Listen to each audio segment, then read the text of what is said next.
And welcome to another episode of Quackaholics Anonymous, first video of 2017. I normally am pretty bad about making and breaking New Year's resolutions, but I'm pretty sure that I'll be able to keep the one I've made for this year, which is going to be staying away from meetings and staying away from all those toxic people that I was dealing with for the longest time, even after I left AA meetings. And it was kind of a funny thing.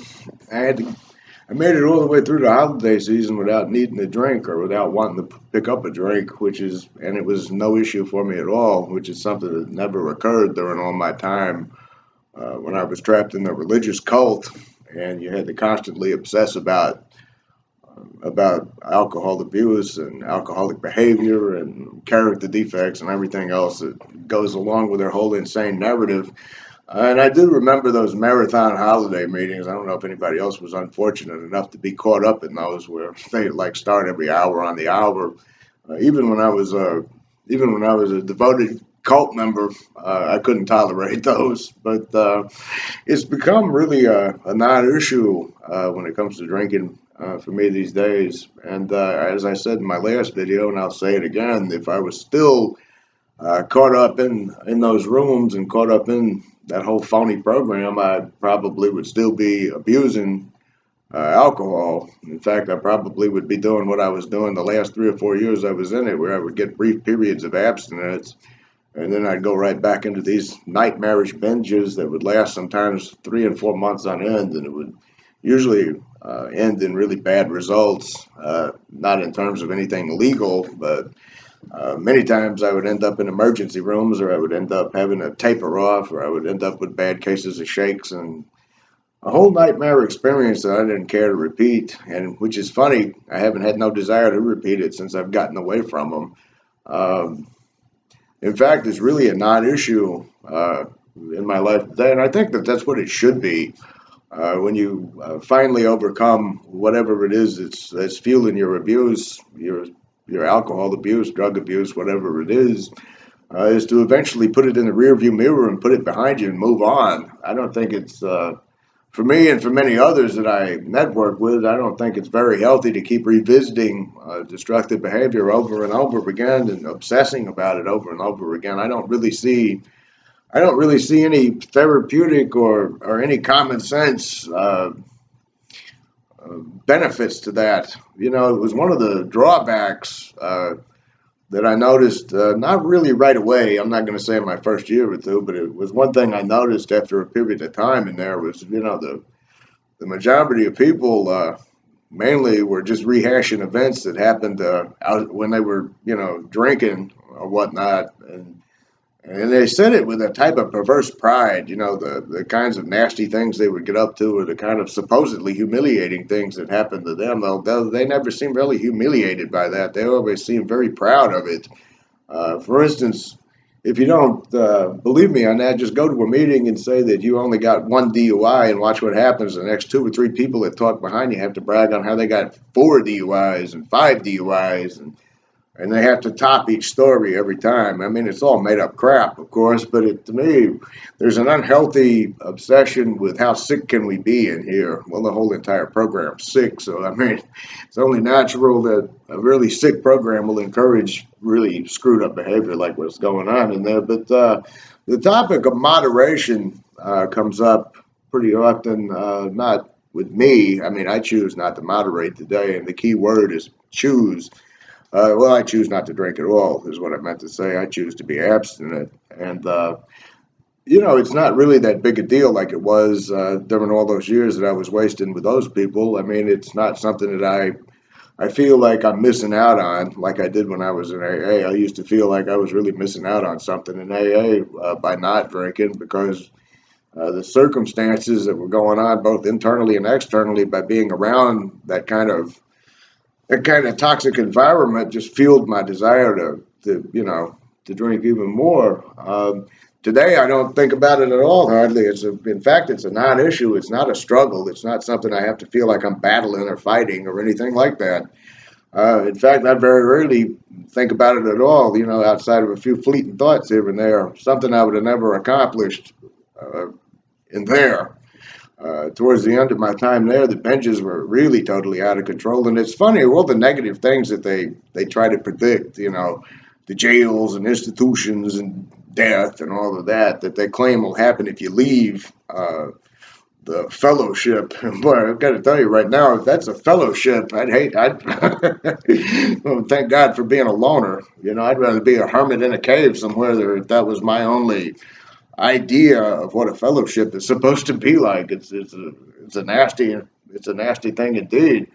But since leaving, there's been no jail. There's certainly been no institutions, and well, obviously, by the fact that I'm sitting here and talking to all of you, I'm obviously not dead. It's funny when it comes to jails and institutions. That actually happened after I'd been in the cult for about 3 or 4 years. It's almost like a self-fulfilling prophecy that they do with everybody. You know, they make it sound like if you have one drink or if you have one sip or if you have one little moment where you stumble, it's not treated. It's treated with this all or nothing thing. You know, the big emphasis on everything is time and the pressure to get time, which is something I don't have to worry about any longer. I can't tell you when the last time was I actually imbibed, I guess, if I want to use a fancy term for it. I know it's been a while. It's about all I need to know. I mean, you know, there's no pressure. There's nothing to get to. There's nothing to really think about it in. I think about it as something I used to do at one point in my life, and I just don't do it no more because it doesn't bring me any beneficial results to do that. But in terms of you know, whether can people moderate or not, well, of course, I'm not going to sit here and pretend to be an expert on it. I know I personally, I never had much success with it, but then again, I did find out through my own therapy, in dealing with issues like OCD and with dealing with other issues that I had, that I was able to kind of put to rest, and I'm actually, you know, those are kind of in the rearview mirror as well. That it was too much of a struggle to try to do that. So it was kind of like this was just easier. You know, hey, I don't want to do it. Forget about it. And it's not to say that everybody out there cannot. As a matter of fact, that's not to say that each person, here's a radical concept, each individual can make their own individual choices without some book or some group or some sponsor or some guru telling them what to do.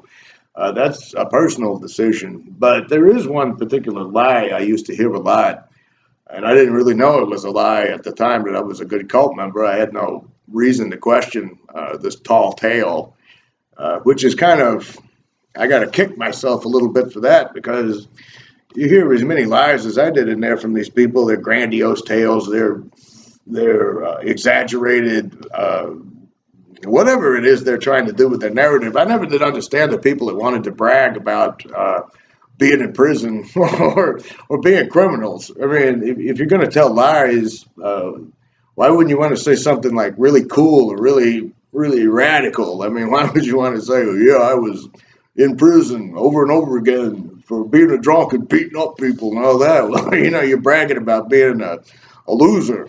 Okay, whatever. But I used to hear the story a whole lot when I was going to meetings, that there was some, and of course I didn't know the person's name and I didn't know anything else about it. I didn't know there were actually other solutions and alternatives.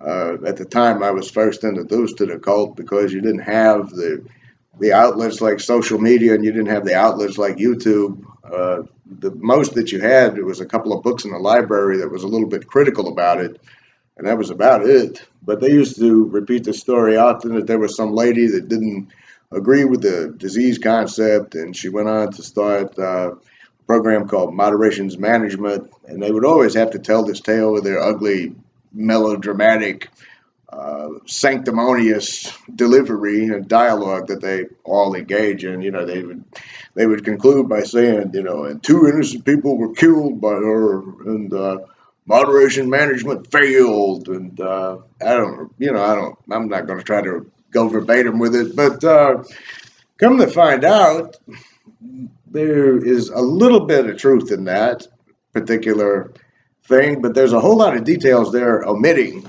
In fact, there's quite a lot they're omitting. And I'll post a link, one of the links I found about it when I was thinking about doing that topic for this video. I'll post it in the comments below when I'm done with this. There was a lady named Audrey Kishline, At the time, she was going by her married name. It was Kishline. I think I'm saying that correctly. Um, and she did question the disease model, which, these days they pretty much is pretty much kind of gradually becoming outdated, even though it should have been outdated decades and decades ago. And she did start an organization called Moderations Management. Now, moderation management.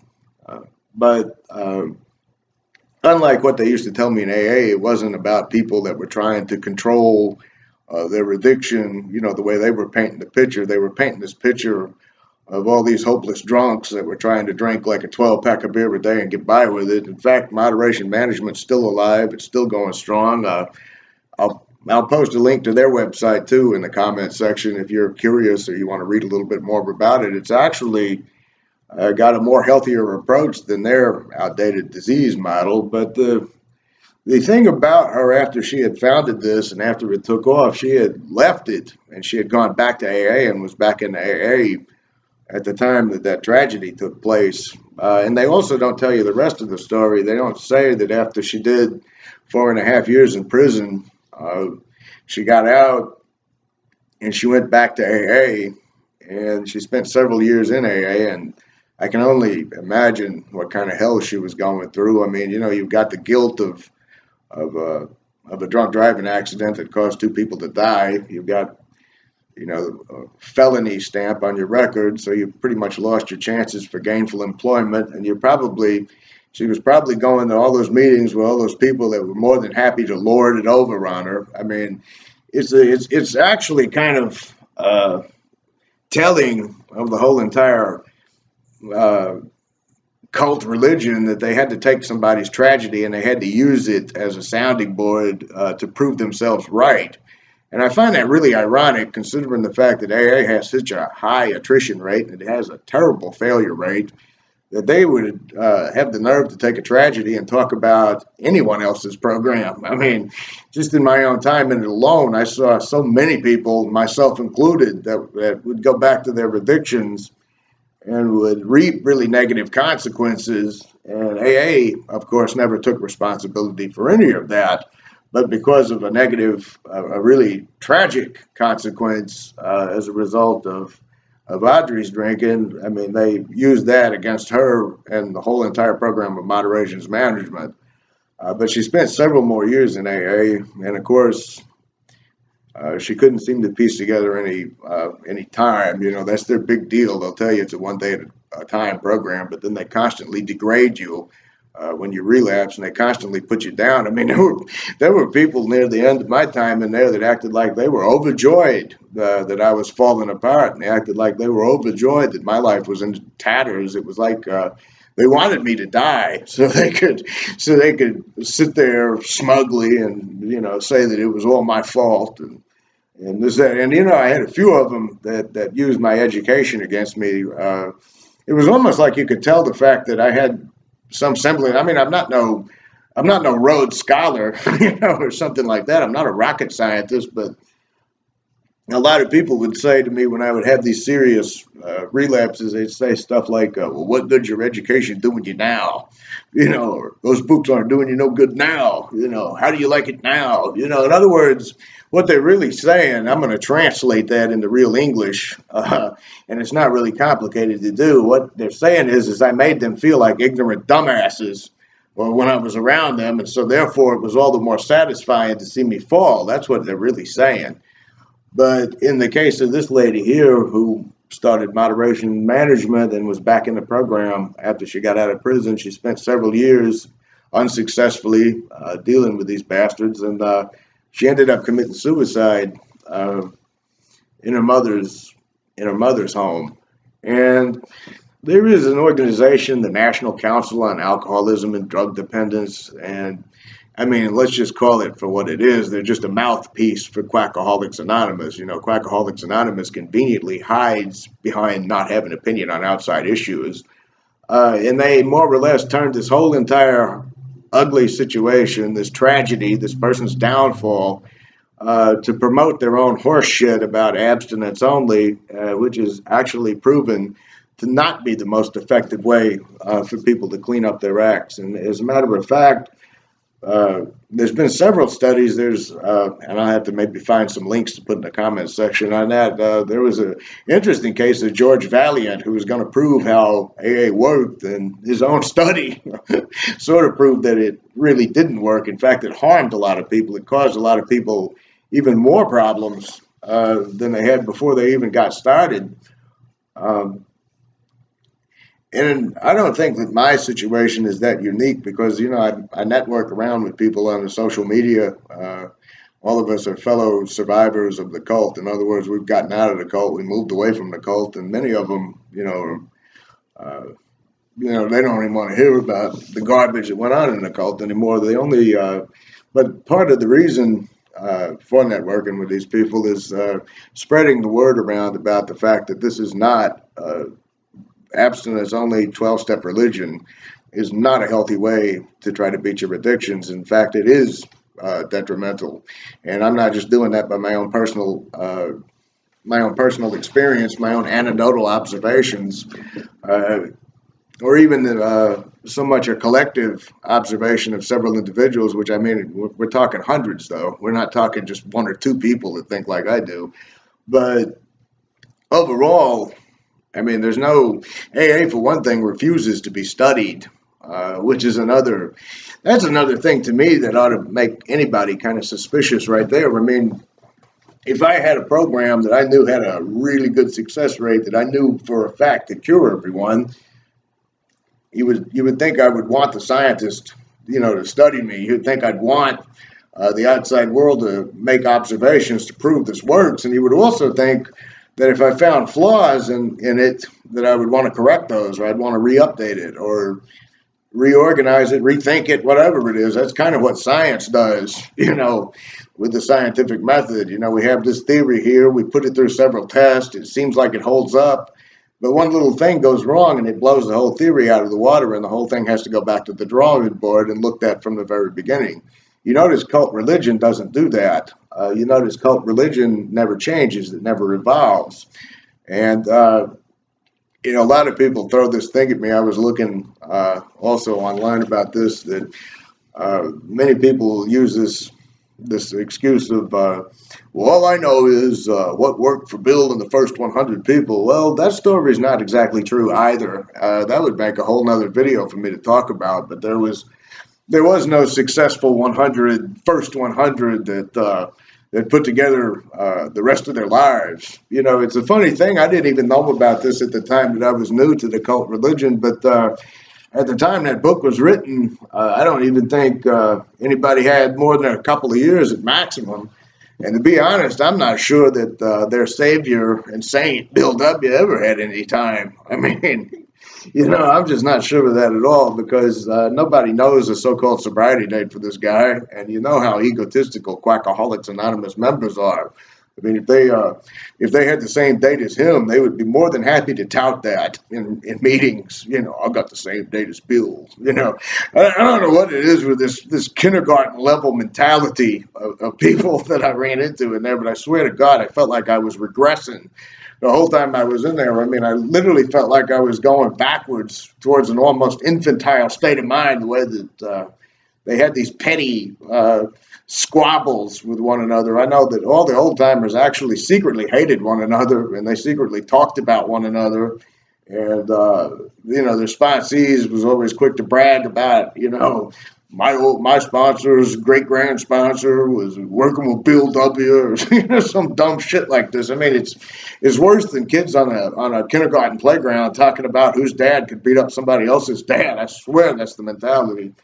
But and I was trailing off somewhere there with it. But the whole entire idea behind this, the way it's set up, the way it's governed, the way it functions. Okay, it's very, very poorly looked at. It's very poorly constructed. It can't really yield any successful results. in terms of, what people will say, proving the work, or that lie that they tell oftentimes about how it saves millions of people. Just in my own observation alone, I mean, 99, well, hell, they tell you it doesn't work for most people. I mean, how many times have you been in a meeting and they look around and they say, most of you new people won't be here next year, and they say most of you aren't going to make it, and they really hate it when they bring in treatment center vans and treatment center people. When I was a new guy, I used to have to marvel about that, because they would bring in, treatment center, and some asshole old timer would have to speak up and say, 99% of you won't even be here within 4 or 5 months. And it used to kind of boggle me a little bit that they would use their own abysmal failure rates as proof that it works. I mean, like, for instance, when I was studying for midterm exams in college, I'm sure a few people know what those are like.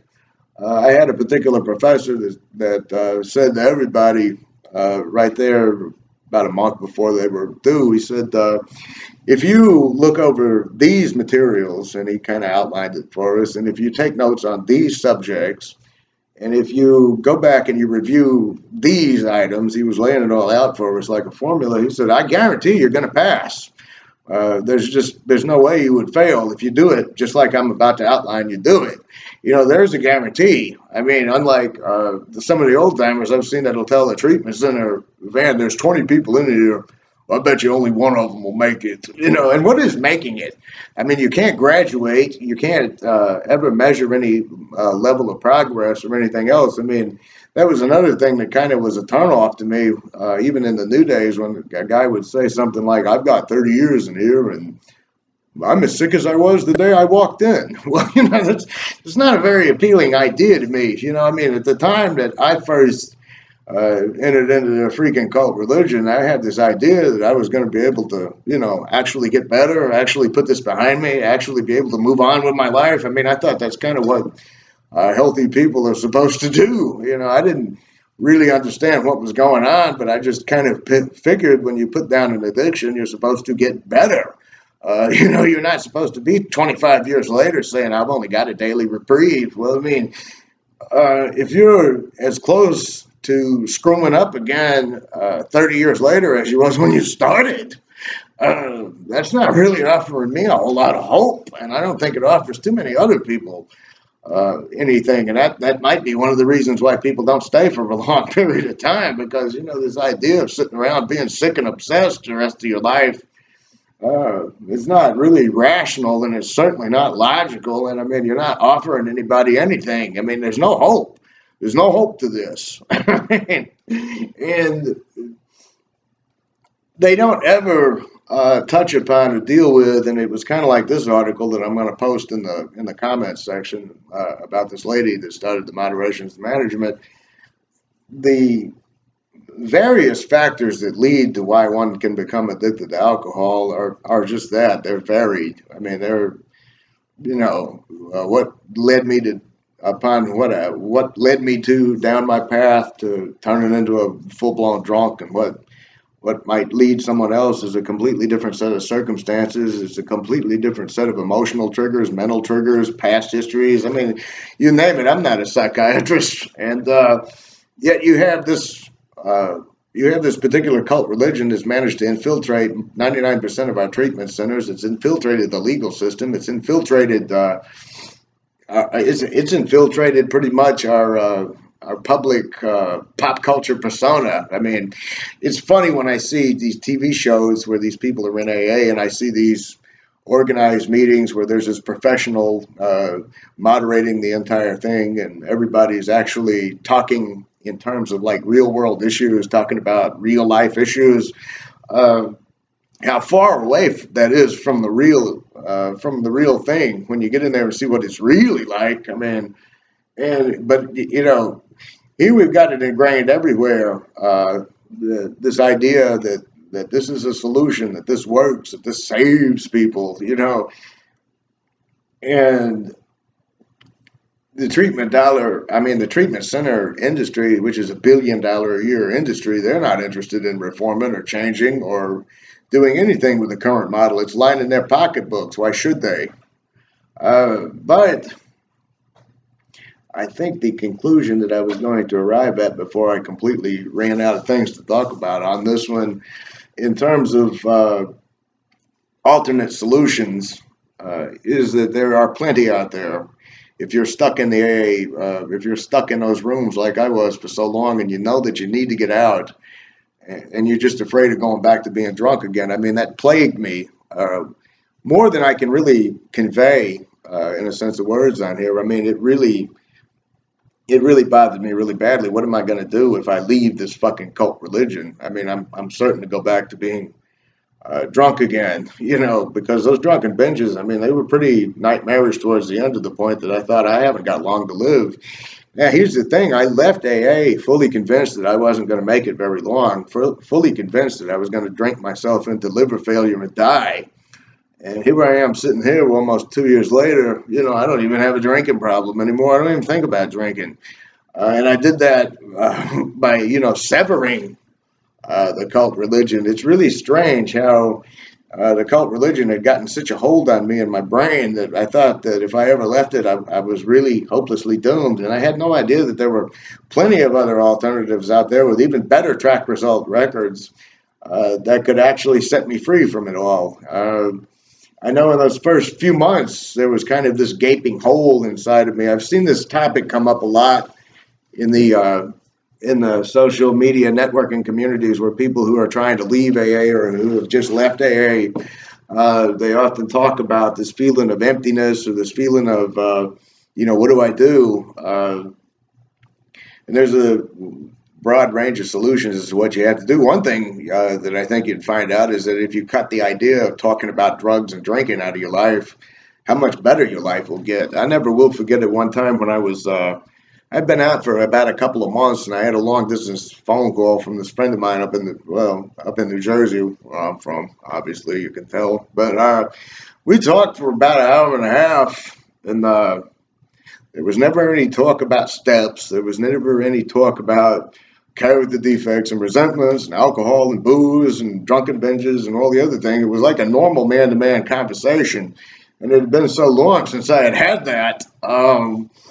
It was like experiencing freedom for the first time in forever. I mean, it was almost like, wow, you know, you mean I could be a normal guy again? Just an ordinary normal guy doing, you know, whatever? I mean, it was amazing, because I was so eat up with this fear of what am I going to do every night if I don't have to go there, that I almost didn't leave. And I think that's one thing I really wanted to stress as an overall point for this video, is that I almost didn't leave, the most unhealthy thing ever, because I was afraid of not being able to make it. I went from being a guy that would go into 6-month-long drunken binges and blackouts and losing everything to being a guy here that, you know, alcohol is no longer an issue at all in my life. I can't stress enough how that first few months was really terrifying, but it was really liberating. It was really worth it.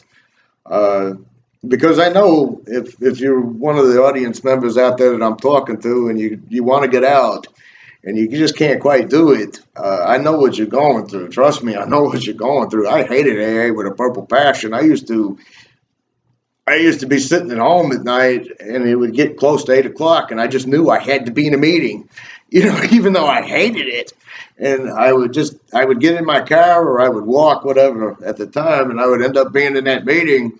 And then an hour after it's over with, I was like walking home or driving home, and I was thinking to myself, why in the hell did I go up there that night, you know?